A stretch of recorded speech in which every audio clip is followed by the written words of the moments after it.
सह्याद्रीच्या कुशीत एक असा वाघ जन्माला आला, ज्याच्या नुसत्या गर्जनेने दिल्लीचं तख्तही हादरलं. एका बाजूला मृत्यू उभा होता आणि दुसऱ्या बाजूला स्वराज्याचा स्वाभिमान. पण हा शिवरायांचा छावा होता, जो झुकला नाही, जो तुटला नाही, जो रक्ताच्या शेवटच्या थेंबापर्यंत फक्त आणि फक्त आपल्या धर्मासाठी आणि स्वराज्यासाठी लढला.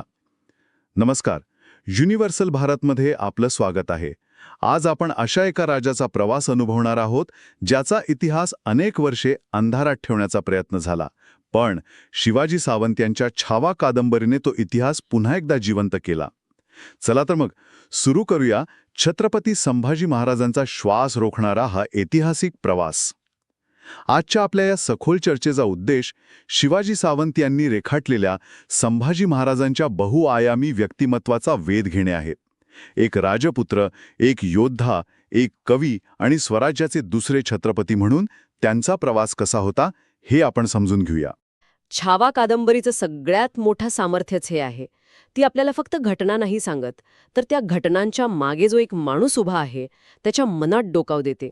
इतिहास आपल्याला सांगतो की संभाजी महाराज कोण होते, पण छावा आपल्याला अनुभव देते की संभाजी महाराज असणं म्हणजे काय होतं. काय छान वाक्य आहे, संभाजी महाराज असणं. हो, म्हणजे बघा ना, शिवाजी महाराजांसारख्या महामेरूच्या छायेत स्वतःची ओळख निर्माण करण्याचं आव्हान, पितृप्रेमाची आस आणि स्वराज्याचं उत्तरदायित्व, या तिन्हींच्या कात्रीत सापडलेल्या एका राजपुत्राची ही कहाणी आहे.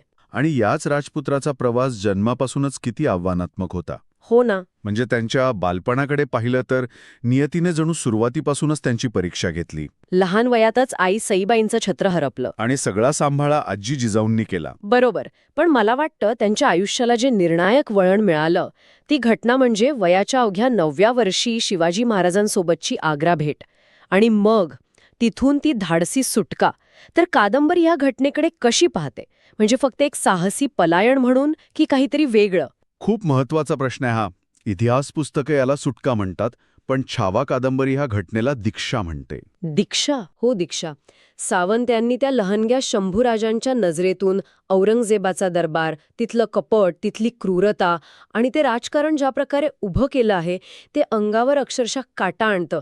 ती नजर कैद आणि तिथून सुटतानाचा प्रत्येक क्षण त्यांच्यासाठी राजकारणाचा तो पहिला आणि सर्वात मोठा धडा होता. आणि त्यानंतर त्यांना काही काळ एकटं राहावं लागलं होतं, बरोबर? हो, मथुरेत. आणि कादंबरीत त्या एकटेपणाचं वर्णन फार मार्मिक आहे. तो एकटेपणा त्यांना आतून अधिक कणखर बनवतो, स्वतंत्र बनवतो आणि तितकाच काहीसा संशयी सुद्धा. म्हणजे आपल्या माणसांवरी डोळे झाकून विश्वास ठेवू नये. अगदी. हा धडा त्यांना त्याच कोवळ्या वयात मिळाला होता. आणि याच धड्याची खरी कसोटी लागली ती शिवाजी महाराजांच्या निधनानंतर.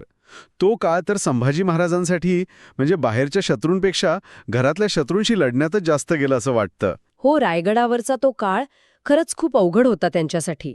रायगडाच्या त्या भिंतीच जणू त्यांच्या सत्वपरीक्षेची पहिली रणभूमी ठरल्या. शिवाजी महाराजांचं निधन झालं आणि लगेच सोयराबाई, अण्णाजी दत्तोंसारख्या महत्वाच्या मंत्र्यांनी कट कारस्थानं सुरू केली. त्यांना राज्याभिषेकापासून दूर ठेवायचं आणि राजारामांना गादीवर बसवायचं. छावामध्ये तो प्रसंग वाचताना प्रचंड चीड येते. या सगळ्यातून त्यांनी स्वतःला सिद्ध कसं केलं? इथेच कादंबरी संभाजी महाराजांच्या कठोरपणामागची भूमिका स्पष्ट करते. इतिहास सांगतो की त्यांनी अण्णाजी दत्तोंसारख्या मंत्र्यांना हत्तीच्या पायी दिलं. हो. पण छावा आपल्याला त्या निर्णयापर्यंत पोहोचण्याआधीची त्यांची जी मानसिक घालमेल आहे ती दाखवते. ज्या मंत्र्यांनी महाराजांसोबत स्वराज्य उभं केलं त्यांना मृत्यूदंड देणं हे किती वेदनादायी असेल त्यांच्यासाठी. बरोबर. पण दुसरीकडे त्यांना हेही माहीत होतं की जर ही बंडाळी वेळीच ठेचली नाही तर मोठ्या कष्टाने उभं राहिलेलं स्वराज्य पत्त्याच्या बंगल्यासारखं कोसळेल. म्हणजे तो निर्णय क्रूरतेचा नव्हता? नाही, तो स्वराज्याच्या भविष्यासाठी केलेलं एक गरजेचं राजकीय शस्त्रकर्म होतं. आणि याच काळात त्यांच्यावर व्यसनी आणि संतापी असल्याचे आरोपही खूप झाले. कादंबरी या आरोपांकडे कोणत्या नजरेने पाहते?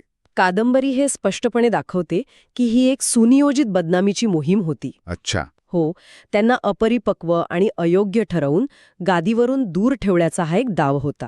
सावंत यांनी काही प्रसंगातून हे दाखवून दिलंय की त्यांचा संताप हा वैयक्तिक कधीच नव्हता.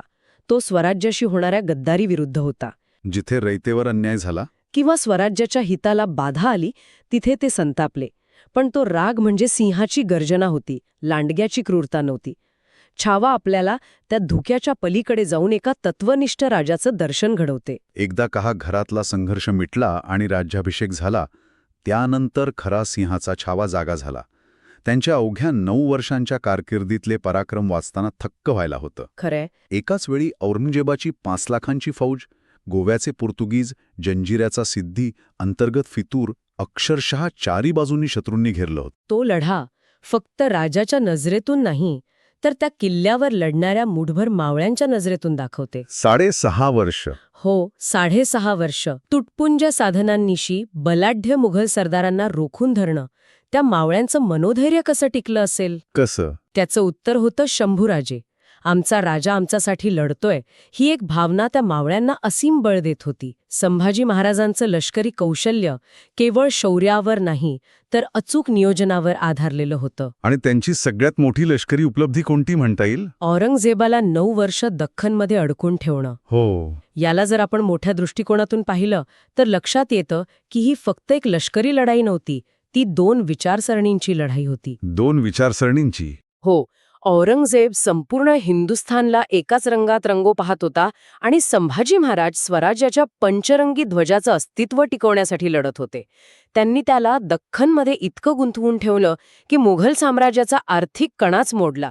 एका अर्थाने संभाजी महाराजांनी स्वतःच्या प्राणांची आहुती देऊन भविष्यातल्या मराठा साम्राज्याच्या विस्ताराचा पाया रचला. पण हे केवळ एका योद्ध्याचं चरित्र नाही. मला वाटतं छावाचं खरं सौंदर्य संभाजी महाराजांच्या आत दडलेल्या कवी आणि विद्वानाला बाहेर काढण्यात आहे. अगदी. म्हणजे वयाच्या अवघ्या 14व्या वर्षी संस्कृतमध्ये बुधभूषणम सारखा राजनीतीवरचा ग्रंथ लिहिणं हेच मुळी अविश्वसनीय आहे. हो, आणि कादंबरीतला हा भाग खूप महत्वाचा आहे, कारण तो आपल्याला दाखवतो की रणांगणावर तलवार चालवणाऱ्या हातांना लेखणी तितक्याच ताकदीने चालवता येत होती. बुधभूषणम मधला एक विचार कादंबरीत वारंवार येतो, राजा कालस्य कारणम. म्हणजे राजाच काळाला घडवतो. बरोबर. संभाजी महाराजांचा प्रत्येक निर्णय ह्याच विचाराने प्रेरित होता. त्यांना केवळ एक राज्य नाही, तर एक आदर्श काळ घडवायचा होता. आणि ह्याच प्रवासात त्यांना कवी कलश यांची साथ मिळाली. या मैत्रीकडे अनेक जण संशयाने पाहतात, पण कादंबरी या नात्याचं चित्रण कसं करते? कादंबरी या नात्याला मैत्रीच्याही पलीकडे जाऊन एक बौद्धिक आणि आत्मिक नातं म्हणून पाहते. कवी कलश हे फक्त मित्र नव्हते, तर ते संभाजी महाराजांच्या आतल्या कविमनाचा आणि विद्वत्तेचा आरसा होते. अच्छा. हो, रणांगणाच्या धकाधकीत जिथे भावनांना जागा नव्हती, तिथे कवी कलश यांच्यासोबतच्या चर्चा त्यांना एक माणूस म्हणून जिवंत ठेवत होत्या. ह्यातून दिसतं की संभाजी महाराजांनी कलशांना दिलेलं महत्त्व हे केवळ मैत्रीपोटी नव्हतं, तर एका गुणग्राहक राजाने एका गुणी व्यक्तीची केलेली ती कदर होती. आणि याच मैत्रीने, याच साथीने शेवटपर्यंत त्यांची सोबत केली. आता आपण त्या हृदयद्रावक क्षणाकडे येतो, जिथे नियतीने आणि आपल्याच माणसांच्या गद्दारीने क्रूर डाव साधला. संगमेश्वर हे नाव ऐकलं तरी आजही अंगावर काटा येतो. हो, छावा कादंबरीचा हा सर्वोच्च भावनिक बिंदू आहे. घरातल्याच गणोजी शिर्के यांच्यासारख्या गद्दारांनी दिलेल्या माहितीमुळे हल्ला झाला. कादंबरी त्या क्षणाचं जे वर्णन करते ते वाचकाला निःशब्द करून टाकतं. लढायला पुरेसा वेळही मिळाला नाही, पण त्याही स्थितीत शरण न जाता शेवटच्या श्वासापर्यंत लढणारे संभाजी महाराज. आणि कवी कलश. हो, आणि कवी कलश यांचं शौर्य सावंत यांनी शब्दांतून जिवंत उभं केलं आहे. आणि तिथून पुढे औरंगजेबाच्या कैदेत सुरू झालेला तो 40 दिवसांचा नरकवास, खरं तर छावा वाचताना ते प्रसंग सहन होत नाहीत. नाही होत. औरंगजेबासमोर त्यांना विदूषकाचे कपडे घालून साखळदंडात बांधून आणण्यात आलं. त्याचा उद्देश स्पष्ट होता, या वाघाचा स्वाभिमान चिरडून टाकायचा. हो, औरंगजेबाला केवळ त्यांचं शरीर नको होतं, त्याला त्यांचा आत्मा जिंकायचा होता. त्याने 2 अटी ठेवल्या होत्या. इस्लाम धर्म स्वीकारा आणि स्वराज्याचे खजिने कोठे आहेत ते सांगा. अगदी. त्याला वाटलं होतं मृत्यूच्या भयाने हा छावा गुडघे टेकेल, पण तो विसरला होता की हा सह्याद्रीचा पुत्र आहे, जो तुटेल पण वाकणार नाही. कादंबरीत संभाजी महाराजांचा औरंगजेबाला दिलेला नकार म्हणजे स्वाभिमानाचा एक धगधगता जाहीरनामा आहे.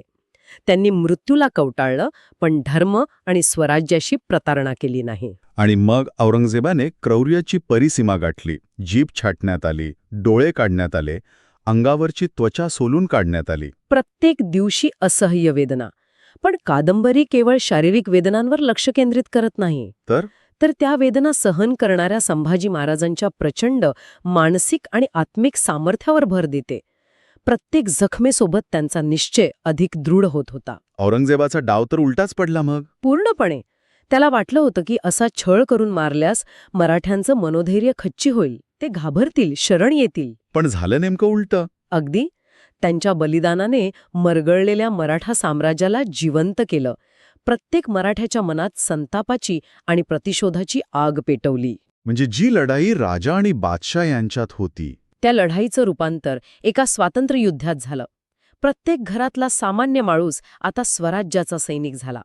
त्या एका बलिदानानं औरंगजेबाच्या दख्खन जिंकण्याच्या स्वप्नाची राखरांगोळी केली. अप्रतिम. म्हणजे छावा ही कादंबरी संभाजी महाराजांची प्रतिमा एका गैरसमज झालेल्या राजकुमारापासून ते धर्म आणि स्वराज्यासाठी सर्वोच्च बलिदान देणाऱ्या एका महानायकापर्यंत कशी उभी राहते हे दाखवते. हो.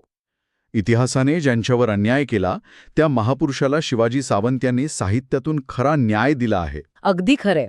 आणि शेवटी श्रोत्यांसाठी एक विचार सोडून जाते. संभाजी महाराजांचा वारसा केवळ त्यांच्या शौर्यात किंवा मृत्यूत नाहीये, तर ते कसे जगले यात आहे. ते कसे जगले. हो. अत्यंत प्रतिकूल परिस्थितीत, चहूबाजूंनी, शत्रूंनी आणि आपल्याच लोकांनी घेरलेलं असतानाही त्यांनी तत्वांशी आणि स्वाभिमानाशी तडजोड केली नाही. त्यांचं जीवन आज आपल्याला एक महत्त्वाचा प्रश्न विचारतो. आपण ज्या मूल्यांवर, ज्या तत्वांवर विश्वास ठेवतो, त्यांच्यासाठी कोणत्याही परिस्थितीत कोणतीही किंमत मोजून ठामपणे उभं राहण्याचं सामर्थ्य आपल्यात आहे का? छावा वाचल्यानंतर हे सामर्थ्य नक्कीच मिळतं. क्या बात आहे. तर छावा ही केवळ एका राजाची शौर्यगाथा नाही, तर ती स्वाभिमानाच्या, त्यागाच्या आणि ध्येयनिष्ठेच्या एका महाकाव्याची कहाणी आहे. संभाजी महाराजांनी हे दाखवून दिलं की शरीर संपवता येतं, पण विचार आणि स्वाभिमान ते कधीच संपवता येत नाही. अगदी बरोबर. आणि जाता जाता ऐकणाऱ्यांसाठी एक विचार. शिवाजी महाराजांनी स्वराज्य निर्माण केलं, हे खरं आहे, पण ते स्वराज्य टिकवण्यासाठी आणि त्याचा स्वाभिमान जपण्यासाठी संभाजी महाराजांनी कोणती किंमत मोजली याचा विचार प्रत्येकाने करायला हवा. खरंय. त्यांच्या बलिदानानेच मराठा साम्राज्याचा पाया अधिक मजबूत केला, हे विसरून चालणार नाही. अशाच कादंबरी आणि पुस्तकांच्या सारांशासाठी आम्हाला कमेंट करून नक्की सांगा आणि आमच्या चॅनलला सबस्क्राईब करा. धन्यवाद.